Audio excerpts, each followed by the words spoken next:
If you're currently trying to make sense of what it's like to be an adult, then you're in for a treat because some of the answers you seek are in Jen Thorpe's new book.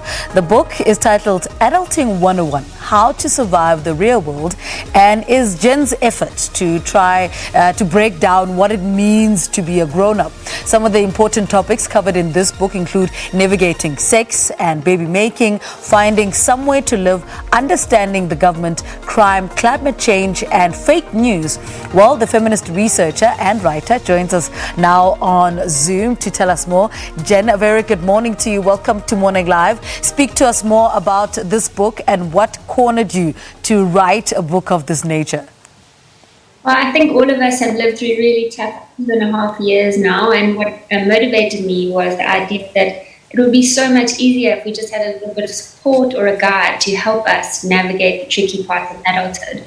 So I thought about the things that I struggled with, especially when I was a young adult. So did I get enough sleep? Did I have enough? Did I breathe properly? Did I rest? Did I exercise? And then I thought, well, what about moving out into the world? What's tricky? And so it covers those things like work-life balance, how to make sure you have healthy relationships with your friends, with your partners, and with your parents. And then it goes on to things that we have to deal with every day in South Africa, crises, so things like fake news, crime, and climate change. Mm-hmm. Now, unpack for us your own definition of adulting and why you say that sometimes it's not easy to be an adult. Like, adulting is just a pandemic.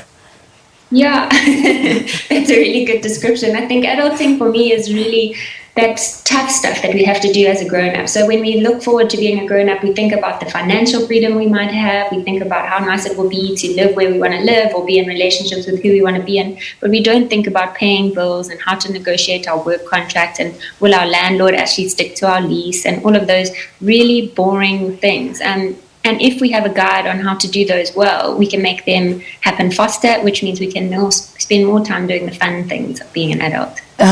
Now, one of the opening chapters or cheat sheets focuses on managing our health, and this includes sleep, mental health, physical health, and creativity. I mean, speak to us more about this.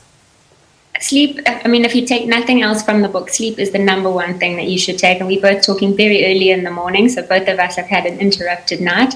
But what you really want to do is get that 6 to 8 hours every single day. If you can do that, your health, your well-being, your mental health, your breathing, your life is just a lot easier. So I started with sleep because it is really a fundamental and it's something we all have control over. I think the COVID pandemic has caused a lot of stress for us because it pulls on 3 things that cause stress in our lives, which is a lack of information, a lack of control, and uncertainty. And there are certain things being an adult that we can't control, but we can control when we go to bed. We can try and put ourselves to bed knowing that we need to get 8 hours. We can take a deep breath every day if we feel like we're getting stressed. Neither of these cost us any money. So that's important to me as well, as a lot of things in our adult lives are expensive. And I wanted the book to provide some suggestions on how to do things that cost nothing. I think the most important topic is where you share tips on managing one's money. Briefly take us through this aspect of the book. So I was very privileged to talk with Sam Beck-Bessinger, who wrote the incredible book, Manage Your Money Like a Grown-Up.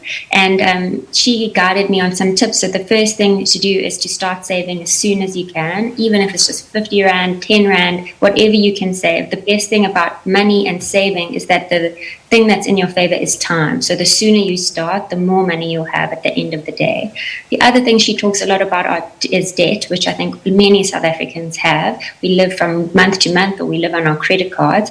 And the number one thing to do there is to start paying off your debt and to look at things like your interest rate and see which is costing you the most and pay that one off first.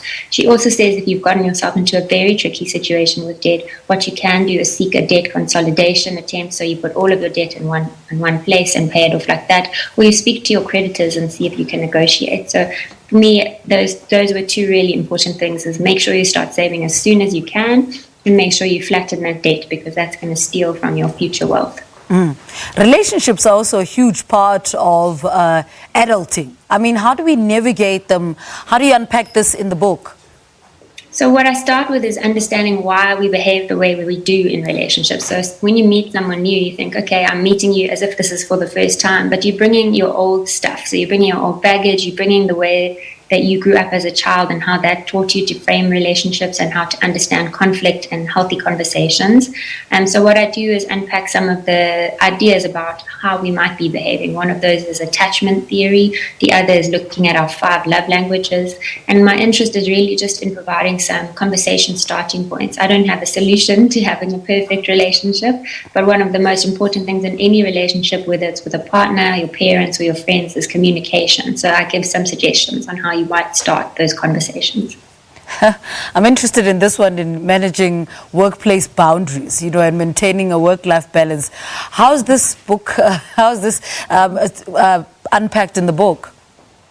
For me, work-life balance is very important. I think many of us struggle with burnout. So we work too hard, too much, too often, and we don't set boundaries on our personal life. We answer emails after hours. We pick up our phone all day to check if anyone sent us an email. So one of the suggestions that I give is setting yourself an email policy where you decide when you're going to check emails. I suggest you take notifications off of your phone and if possible, the email app. I know that's really tough. But if you can set those boundaries, it means when you get home, you're connecting with the people that you're at home with and you're leaving the workplace behind, which gives you energy for both sides.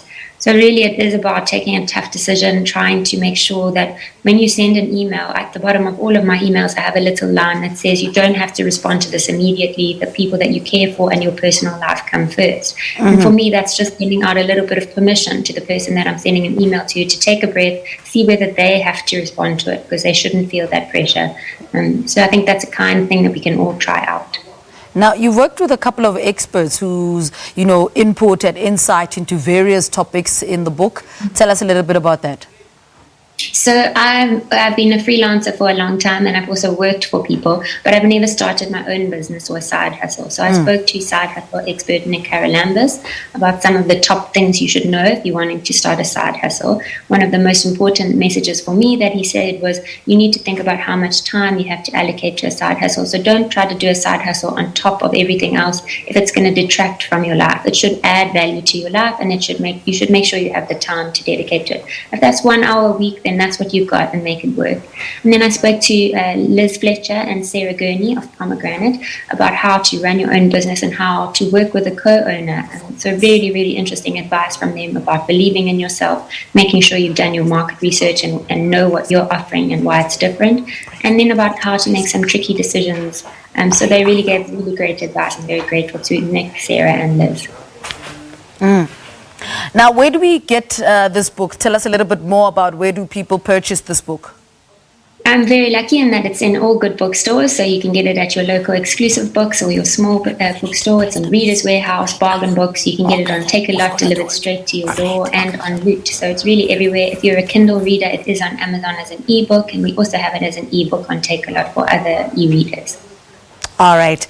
Feminist researcher and author Jen Thorpe. We were just in conversation with her about her new book titled Adulting 101, How to Survive the Real World. Jen, thank you so much for talking to us. Have a good Saturday further. Thank you so much, you too.